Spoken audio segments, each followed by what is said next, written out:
Narito ang latest update natin sa paborito niyong tambalang Francine Diaz at Seth Fedelin.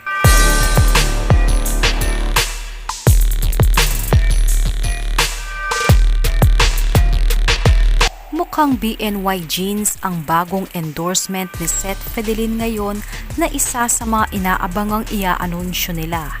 Base sa naipost na videong ito, halatang si Seth Fedelin ang lalaking bagong ambassador ng BNY Jeans.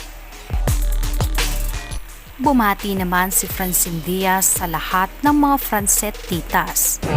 Hi Princess Titas! Thank you so much po sa love and support niyo sa amin ni Seth. Sana magkaroon tayo ng get together soon.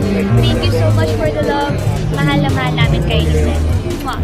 Samantala, booking si Seth Fedelin matapos lumabas ang TikTok video na kung saan ay binuking ng mga kasama nito sa taping ng Dirty Linen noon. Tol, nakipagbubugan ka din, Tol, sa pot. Siyempre pag ginawa joke ko, siyempre. Sino joke ako? Sino ba? Oo, Francine. Daldal.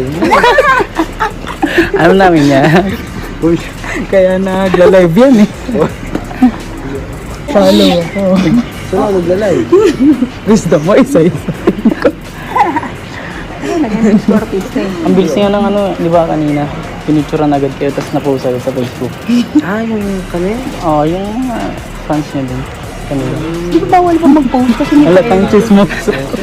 Eh bakit? Nakita ko talaga sa Facebook eh. Yeah.